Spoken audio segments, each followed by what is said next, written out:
तो सबसे पहले आपने क्या नोट करना है, पॉलिनोमियल में x प्लस 1, x की हायर पावर यहाँ पर 1 है तो degree 1 and it is called linear equation. x square plus 7x plus 4, यहाँ पर हायर पावर x की 2 है तो it is called quadratic equation या polynomial of degree 2। Quadratic equation या पॉलिनोमियल ऑफ डिग्री 2, ठीक है ना। अब इसके बाद आता है बच्चों हमारे पास नेक्स्ट हमारे पास आता है x cube plus 3x square plus 4x plus 5, इसको बोलते हैं डिग्री 3, पॉलिनोमियल ऑफ डिग्री 3। और इसको हम क्यूबिक इक्वेशन भी बोलते हैं। क्या बोलते हैं इसको हम? Cubic equation. Polynomial of degree 3 भी बोलते हैं और क्यूबिक इक्वेशन भी बोलते हैं। क्यूबिक, ये नोट कर लो आप सभी, इसको हम क्यूबिक इक्वेशन भी बोलते हैं या पॉलिनोमियल ऑफ डिग्री 3 भी बोलते हैं। नेक्स्ट नोट कर लिया? अच्छा बच्चों, अब सुनना, मैं सारी बातें सुनूंगा मैं, ओके। अब आप लोगों ने क्या नोट करना है, इसमें क्या मुझे बताना है, अगर डिग्री 1 है तो x की a की वैल्यू आएगी, इसकी जीरोस जो हैं वो a की होंगी, इसका सॉल्यूशन a की होगा, राइट। अगर डिग्री 1 है तो जीरोस ओनली 1, इसकी एक जीरोस होगी, राइट। अगर बच्चों डिग्री 2 है, अगर डिग्री 2 है तो इसकी जो जीरोस होंगी वो 2 होंगी, जीरोस आर 2, 2 जीरोस निकलेंगे, यानी 2 आंसर निकलेंगे। तुमने निकाले? अभी हम इस क्वेश्चन में देख लो आप, यहाँ जीरोस क्या होती है बेटे, इधर देख, इस पॉलिनोमियल को जीरो से इक्वेट कर दे, let p of x equal to 0। अब 3x प्लस 2 आइदर, जैसे दो टर्म्स मल्टीप्लाई में है ना, या तो ये 0 के इक्वल होगा या ये 0 के इक्वल होगा, तो either 3x plus 2 is equal to 0 और 2x plus 3 is equal to 0। क्या बोला मैंने? Either 3x plus 2 is equal to 0 और 2x plus 3 is equal to 0। ऐसे जैसे मैं बोल रहा हूँ ऐसे लिखना है। अब यहाँ से मुझे, तो आकाश x की वैल्यू बता क्या होगी, जल्दी बता। यहाँ से मुझे x की वैल्यू निकाल कर दे फटाफट। x equals to minus 2.3। Good, x is equal to minus 2/3, right. अब बेटे आप मुझे बताओ यहाँ से x की वैल्यू जल्दी। माइनस 3/2। तो इनको बोलते हैं जीरोस। देखिए यहाँ पॉलिनोमियल क्या था, डिग्री 2 थी ना पॉलिनोमियल की, तो 2 जीरोस होंगे ना हमारे पास, राइट। तो 2 जीरोस, तो zeros are minus 2/3 and minus 3/2, ये हमारा आंसर आ गया। ये टॉपिक है तेरी 10th क्लास का, टॉपिक का नाम है फाइंड जीरोस।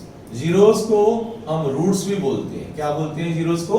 रूट्स भी बोलते हैं। तो zeros are this, roots are this, roots भी बोलते हैं, जीरोस भी बोलते हैं। याद रहेगा ये सब कुछ? क्लियर?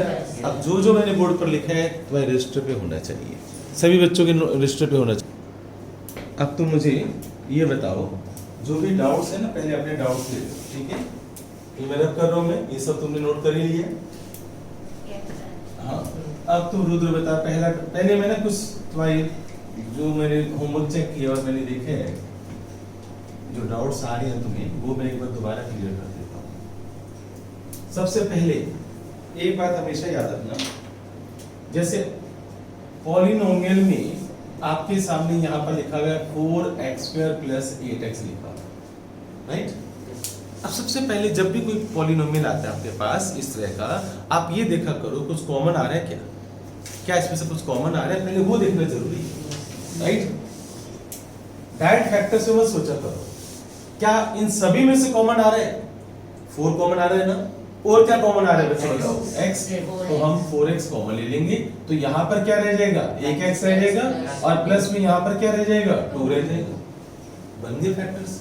इसके बाद आप दोबारा क्यों शुरू हो जाते हो, फिर मल्टीप्लाई करते हो या कुछ और करना शुरू कर देते हो? फैक्टर्स का मतलब क्या, ये बताओ मुझे। फैक्टर्स की डेफिनेशन क्या है? जब 2 टर्म्स मल्टीप्लाई में आ जाए, 2 या 3 टर्म्स मल्टीप्लाई में आ जाए, उसको फैक्टर्स बोलते हैं, बस, राइट। मेरी बात समझ गए ना? जब 2 या 3 टर्म्स मल्टीप्लाई में आ जाए उसको फैक्टर्स बोलते हैं। ये मल्टीप्लाई में टर्म्स आ गई ना, 1 2 3, तो बन गए फैक्टर्स। एग्री बच्चों, राइट। अब तुम क्या करोगे, let p of x is equal to 0, तो आइदर 4x इक्वल टू 0 और x plus 2 is equal to 0। 4x is equal to 0, 4 0 by 4। अब तू सोचेगा बेटे कि 4 उधर जाकर माइनस हो जाएगा, नहीं, मल्टीप्लाई में है ना, 0/4 होगा ना। 0/4 क्या होता है? 0। 0 - 4 -4, 4/0 इन्फिनिटी। याद रखना बच्चों, इधर देखना 0/4 क्या होता है बच्चों? 0, और 4/0 क्या होता है? इन्फिनिटी। इसको बोलते हैं नॉट डिफाइंड। क्या बोलते हैं इसको? Not defined. पढ़ा हुआ है तुमने? For any number divide by 0 not defined. Any number divide by 0 not defined. किसी की भी पावर 0 तो उसकी वैल्यू 1 होती है, पता है तुम्हें सर? किसी की भी पावर 0 तो उसकी वैल्यू क्या होती है? 1। 5 raised to power 0 बताओ? 1। x raised to power 0? Yes. किसी की पावर 0 होगी ना, उसकी वैल्यू 1 होगी। याद रहेगा सब तुम्हें? Clear? Any number divide by 0 infinity, not defined. अब 4 तो चला गया बच्चों 0 के नीचे, तो 0/4 क्या होता है? 0, और x इज इक्वल टू यहां से क्या आ गया? -2। तो आपके पास जीरोस आ गई। Zeros are 0 and -2। ये आपका आंसर आ गया। क्लियर हो गया ये क्वेश्चन? अब एक बच्चे ने और जो डाउट था, क्या था? जैसे मान लो तुम्हारे पास है sir x square minus 3 x square 6x square minus 3, ये पॉलिनोमियल, राइट? जो मैं होमवर्क चेक कर रहा था मैं, तो 6x स्क्वायर माइनस 3 मैंने देखा। अब बच्चों ने क्या किया? वह सबसे पहले हम 3 कॉमन लेते हैं, तो अंदर क्या आ जाएगा बच्चों? 2x स्क्वायर माइनस 1 आ जाएगा। 2x square minus 1। अब बेटे इधर देख रहे हैं, अब आप इसके फैक्टर्स बनाओगे तो पता है कौन सा फॉर्मूला लगेगा? a square minus b square. कौन सा लगेगा? a स्क्वायर माइनस फॉर्मूले तुम्हारे पास है, आप याद करना आपने है ना, मैं सुनूंगा आपसे। अब आप 2x स्क्वायर को बोर्ड पर देखो बच्चों कैसे लिखते हैं? √2 * x whole square, √2 * x whole square minus 1 square. ये होता है तरीका बच्चों इसको लिखने का, √2x होल स्क्वायर। क्लियर? अच्छा, √2 का स्क्वायर क्या होता है? 2। पता है आपको? √2 होल स्क्वायर का मतलब √2 * √2 क्या होता है? 2, राइट? यानी इसका मतलब ये हुआ कि 2 अगर कहीं पर लिखा हुआ है, इसका मतलब है उसके फैक्टर्स होंगे √2 * √2। 3 के फैक्टर्स क्या होंगे? 4 के फैक्टर्स क्या होंगे? 4 के फैक्टर्स बच्चों 2 * 2। क्लियर? 5 के फैक्टर्स क्या होंगे? √5 * √5। 5 के फैक्टर्स √5 * √5। क्लियर? राइट? अब आप देखो, अब यहाँ पर फॉर्मूला कौन सा लगेगा? a square minus b square. तो जल्दी से मुझे बताओ a square minus b square क्या होता है? फास्ट बच्चों, a plus b, a minus b, तो a minus b into a plus b। अब आप इसको 0 से वेट करो। Let p of x is equal to 0, तो यहां से आप √2 * x माइनस 1 को 0 करोगे और √2 * x प्लस 1 को 0 करोगे। यहां से x की वैल्यू बताओ क्या आएगी? -1 उधर जाएगा, राइट निमित? -1/√2, 1/√2, और यहां से x की वैल्यू क्या आएगी? -1/√2। इनको बोलते हैं जीरोस। तो आपकी जीरोस क्या आ गई? -1/√2, 1/√2। ये आपका आंसर है। मेरी बात समझ आ रही है तुम्हें? ये क्वेश्चन मैंने तुम्हें दिया था। सर अब 1 को अंडर √2 के √1 भी तो लिख सकते हैं। किसको? 1 को 1 का स्क्वायर रूट 1 होता है। 1 का क्यूब रूट भी क्या होता है बच्चों? 1। आप बोर्ड ये लिख लेना यहाँ पर, 1 का स्क्वायर भी 1 होता है, 1 का √1 भी क्या होता है बच्चों? 1। 1 का क्यूब भी क्या होता है बच्चों? 1। क्लियर? मेरी बात समझिए ना? इसलिए आप इसको 1 का स्क्वायर 1 होता है, तो आप लिख सकते हो इसको ऐसे, √1 नहीं लिखते, ओके? कि √1 1 ही होता है। अब बच्चों इधर देखो, आप यहाँ तक समझ आ गया सभी को? जीरोस पता चल गई। इसका एक ऑल्टरनेटिव बता रहा हूँ, इसका एक बच्चों शॉर्टकट रास्ता बता रहा हूँ इस क्वेश्चन को सोल्व करने का, सबकी नजरें बोर्ड पर। अर्जुन बेटी तो देख, इसी का एक शॉर्टकट मेथड, तुम खुश हो जाओगे। यस, देखना आप इधर, p ऑफ x तुम कहोगे सर आप पहले बता देते, p ऑफ x * 6² - 3। अब क्वेश्चन तुम्हारा आया फाइंड जीरोस, मैंने नहीं बोला फाइंड फैक्टर्स। अगर मैं फाइंड फैक्टर्स बोलता हूं तो ये काम करना ही करना है, इसको बोलते हैं फैक्टर्स।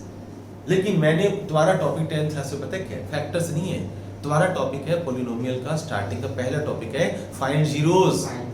Find zeros. अब अगर जीरोस मुझे फाइंड आउट करनी है तो देखना स्टार्टिंग से ही आप इसको, ये दो टर्म्स है ना, दो टर्म्स है ना, तो आप इसको जीरो से क्विट कर दो। Let p of x is equal to 0, right. अब 6x² minus 3 is equal to 0, आप माइनस 3 को उधर ले जाओ, 6x² is equal to 3, x² is equal to 1/2। यहां तो कोई डाउट? x6 उधर चला गया नीचे, x² टू 1/2। याद रखियो बेटे, लास्ट क्लास में मैंने इनको समझाया था, जब हम स्क्वायर रूट लेते हैं तो प्लस माइनस लगाते हैं। क्या बोले मैंने? क्या बोले मैंने? जब हम स्क्वायर रूट लेते हैं तो प्लस माइनस लगाते हैं, राइट। तो जब मैं यहाँ पर स्क्वायर रूट लूंगा बोथ साइड, x² का स्क्वायर रूट x होता है और 1/2 का स्क्वायर रूट 1/√2 होता है। अगर यहाँ 1/36 होता ना तो मैं 1/6 लिखता, अगर यहाँ 1/49 होता मैं 1/7 लिखता, अगर 1/25 हो तो मैं 1/5 लिखता, और 1/2 है तो मैं 1/√2 लिखूंगा। लेकिन जब भी हम स्क्वायर रूट लेते हैं तो प्लस माइनस लगाते हैं। क्या लगाते हैं? Plus minus. तो देखो आंसर सेम आ गया ना। अब आप देखो ये आंसर और ये आंसर सेम ही तो है, -1/√2 प्लस 1/√2। प्लस माइनस का मतलब क्या होता है? एक -1/√2 है और एक +1/√2 है। तो अब बताओ कौन सा मेथड तुम्हें याद रहेगा? सर 1/2 ऐसा है ना, 3/6 कर दिया 1/2। क्या चीज है? 3/6 1/2। लोग कह रहे हैं कि 3/6 आपने काट के 1/2 किया ना। हाँ, एक स्टेप कर दूं क्या? और x² इज इक्वल टू 3/6। 3/6 क्या होता है? 1/2। ठीक है ना? कटिंग करके किया देखिए मैंने। तो कई बातें मैं अपने आप हवा में कर देता हूँ। एक्चुअली मैथ्स पढ़ाते हुए इतना टाइम हो गया तो कई बार मुझे पता नहीं चलता कि मैंने कटिंग भी कर दी है। ठीक है ना? तो मैं कई बार सोचता हूँ यार बच्चे बड़े हो चुके हैं, अंडरस्टूड होगा, समझ आ गया। अब बताओ तुम्हें कौन सा मेथड याद रहेगा? ये वाला मेथड याद रहेगा या ये वाला मेथड याद रहेगा? दोनों याद रहेंगे तो बहुत अच्छी बात है, पर ये ज्यादा अच्छा नहीं है, इजी नहीं है ना? चलो नोट कर लो आप। अब मैं बहुत अच्छी बात है बेटे, तूने दिखा दिया मुझे। 5 किसी की पावर 0 हो तो उसकी वैल्यू क्या होती है? 1। किसी की पावर 0 हो तो उसकी वैल्यू क्या होती है? 1। करो, जिसको नोट करना है जल्दी से नोट। नेक्स्ट जो बच्चों का डाउट है वो है पहले 5th क्वेश्चन, असाइनमेंट का 5th question. p of x is equal to x² plus 4√3x minus 15। ठीक है, और 6th भी है बच्चों डाउट। तो p of x, p for polynomial, x² minus √3 plus 1 into x plus √3। अब आप सभी बच्चे बोर्ड पर देखेंगे, बाद में नोट करना। इधर देखो बच्चों, आप हमें ऐसे दो नंबर देखने हैं जिनको मल्टीप्लाई करने पर बताओ क्या आना चाहिए। यहाँ पर कोफिशिएंट क्या है? 1, और यहाँ पर क्या है? -15। दोनों को मल्टीप्लाई कर, 1 into -15 क्या होगा? -15। तो ऐसे दो नंबर जिनको मल्टीप्लाई करने पर -15 आए, पर प्लस या माइनस करने पर 4√3 आना चाहिए। सोच, ऐसे दो नंबर सोच ऐसे दो नंबर जिनको मल्टीप्लाई करने पर -15 आए और प्लस या माइनस करने पर 4√3 आए। तो ऑब्वियस है, देख मैं तुम्हें हिंट देता हूँ, ऑब्वियस है उन दोनों नंबर्स के बीच में एक नंबर के साथ या दोनों नंबर के साथ √3 तो जरूर होगा। ऐसे सोचो, √3 जरूर होगा उन दोनों नंबर में ना, साथ में √3 जरूर होगा।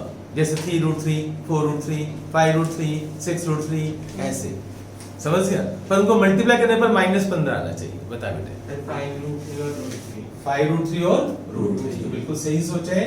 देखो 5√3 और x, और इसने सोचा √3x। क्लियर? अब मुझे ये बता मुझे कि यहाँ प्लस या यहाँ माइनस या माइनस यहाँ और यहाँ प्लस, जल्दी बता। 5√3 प्लस, यहाँ प्लस और यहाँ माइनस, ऐसे क्यों? क्योंकि यहाँ पर हमें 5√3 में से मैं √3 माइनस करूंगा, यहाँ मैं प्लस लगाऊंगा, यहाँ माइनस लगाऊंगा। 5 - 1 क्या होता है? 4√3। अगर यहाँ -4 होता ना तो फिर यहाँ माइनस करता तो यहाँ प्लस। छोटी बेसिक मैथमेटिक्स है। क्लियर? अब बच्चों सबसे पहला स्टेप, ये बच्चों को समझ में नहीं आता, ये प्रैक्टिस से आता है योगक्षेत्र। अगर तो ये सोचे सर कोई मैजिक स्टिक, मेरे पास कोई मैजिक स्टिक नहीं है। बस तो हिंट दे दिया कि ऐसे दो नंबर जिनमें रूट थ्री तो साथ लेने ही लेने, ठीक है ना, बाकी तो अपने आप सोचे। क्लियर? अब बच्चों इन दोनों में से बताओ, इन दोनों में से कॉमन क्या आ रहा है बच्चों? x कॉमन आ रहा है और अंदर क्या रह जाएगा? x plus 5। इन दोनों में से क्या कॉमन आ रहा है? Minus root three minus root three, तो यहाँ पर क्या रह जाएगा? x plus. अब मैं तुझे चोर मेथड बताता हूँ, ध्यान से देख। मान लो तुझे ये समझ में नहीं आ रहा इन दोनों में से हम कॉमन कैसे लें, पर याद रखियो कि ये जो x प्लस 5 रूट 3 ब्रैकेट में ना, ये यहाँ भी आएगा, जरूर आएगा ये, तभी तो कॉमन लेगा तू। तो अब पहले क्या, मान लो तुझे कॉमन लेना नहीं आ रहा ना, तो x प्लस 5 रूट 3 को तो पहले अंदर लिख दो, लिख दिया। अब सोच कि बाहर क्या लिखेगा? ऑब्वियस है, बाहर तो रूट 3 नहीं लिखेगा, तो ब्रैकेट ओपन कर, ब्रैकेट ओपन करेगा तो रूट 3 into x आएगा ना, तो रूट 3 लिखना पड़ेगा ना तुझे। तो कई बार हम IQ से भी कर लेते हैं, राइट? अब यहाँ 5 रूट 3 क्यों आया? देख 15 के फैक्टर्स क्या होते हैं? 15 के फैक्टर्स होते हैं बेटे 5 into 3 होते हैं, और मैंने अभी बताया 3 को तो लिख सकता है रूट 3 into रूट 3। 3 को कैसे लिखेगा? रूट 3 into 3 को कैसे लिखेगा? रूट 3। तो एक रूट 3 बाहर आ गया ना। अब बताओ इन दोनों में से कॉमन क्या आ रहा है? x प्लस 5 रूट 3, दोनों में से कॉमन क्या आ रहा है? x plus 5। अब यहाँ पर क्या रह गया? एक सेकंड यहाँ पर x आएगा ना बेटा, हाँ सर।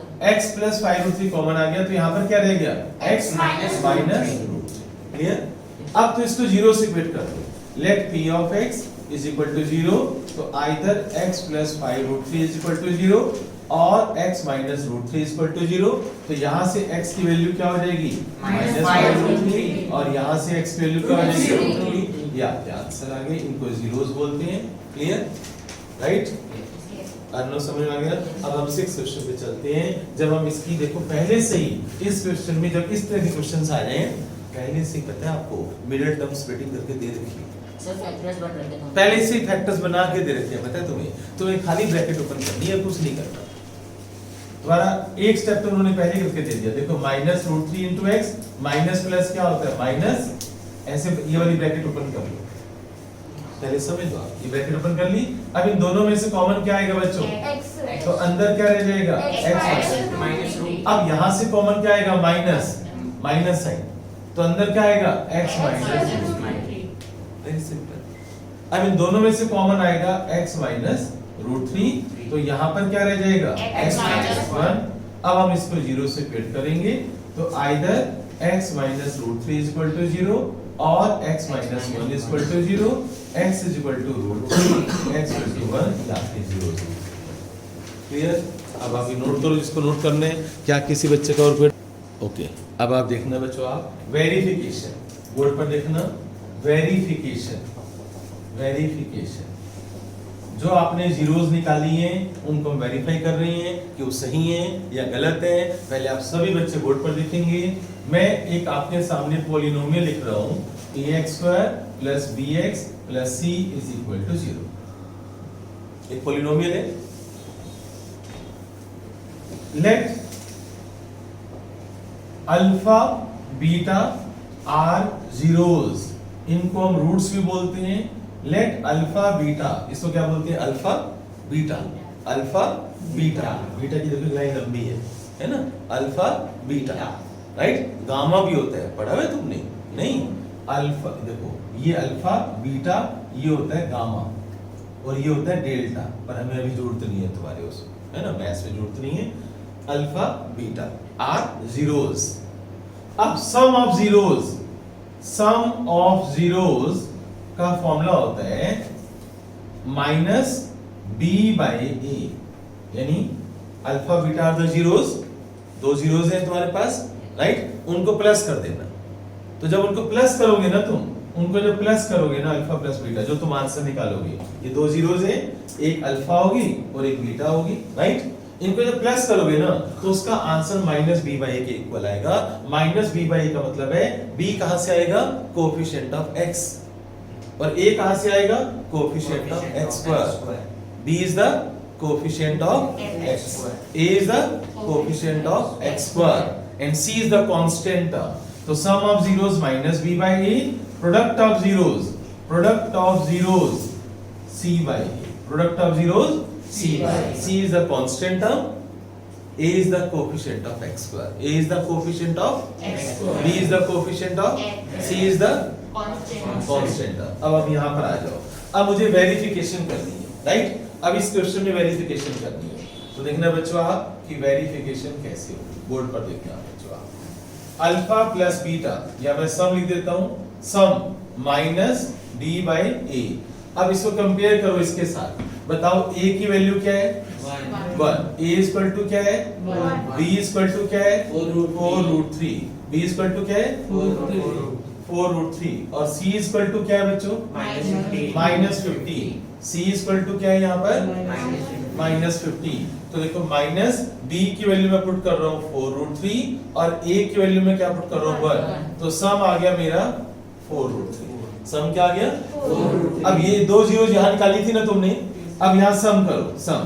तो अल्फा प्लस बीटा सम, इन दोनों को प्लस कर दो, -5√3 प्लस √3। बताओ, मैंने तुम्हें बताया था कि लाइक टर्म्स को कैसे सोल्व करते हैं। √3 को भूल जाओ, भूल गए? -5 प्लस 1, -5 प्लस 1 कितना हो गया? -4√3। देखो आंसर -4√3, आंसर टैली हो गया बच्चों। Yes. सब ये मैंने -4√3 निकाला था इस फॉर्मूले से, -b/a के फॉर्मूले से, और ये तुमने निकाला है इन दोनों को प्लस कर। सर वो दोनों आंसर सेम आने, ये सेम आने चाहिए। अगर ये सेम नहीं आएंगे बेटे तो वेरिफिकेशन कैसे हुई? गलत हो गया ना। तो अच्छा, अब बच्चों वेरिफिकेशन के अंदर अब मैं करवा रहा हूँ प्रोडक्ट। बताओ प्रोडक्ट का फॉर्मूला मैंने क्या लिखवा है? c बाय c क्या है बच्चों मेरे पास? -15। a क्या है बच्चों? 1। तो बच्चों -15 आना चाहिए। तो चलिए यहाँ प्रोडक्ट करते हैं, जो तुमने जीरोस निकाली हैं उनको मल्टीप्लाई करते हैं। -5√3 इंटू में √3 करना बच्चों मल्टीप्लाई। √3 इंटू √3 कितना होता है? 3। और -5 इंटू 3 कितना होता है? -15। Hence proof. इसको बोलते हैं वेरिफिकेशन। तो देखो मैंने कहा था हर क्वेश्चन में छोटी सी जगह पे आ जाएगी ना, समझ गए ना भाई? तुमने दो जीरो तो निकाली रखी है, वहां पर आप क्या करोगे? Some product, some product. और वेरिफिकेशन के लिए फॉर्मूले आपको याद करने हैं, -b/c। -b/a क्या होता है? सम। प्रोडक्ट क्या होता है? c/a। क्लियर? ये नोट कर लो जल्दी से। इंटू 5x³ कौन बताएगा? 4x² into 5x³। सर 20 तो बताने में बेटे नहीं आता, दो रो दो बेटे, नहीं आता। हाँ, 20x raised to the power 5। तो इसे 20x raised to the power 5। देखो आप इधर 5 इंटू 4 कितना होगा? 20। ये x² यहाँ पर है, x³ यहाँ पर है, बेस सेम है तो पावर ऐड हो जाती है। अगर मल्टीप्लाई का साइन है, मल्टीप्लाई का साइन है ना, तो बेस सेम है तो पावर ऐड हो जाएंगी। तो यहाँ पर 2 + 3 कितना हो जाएगा? 5।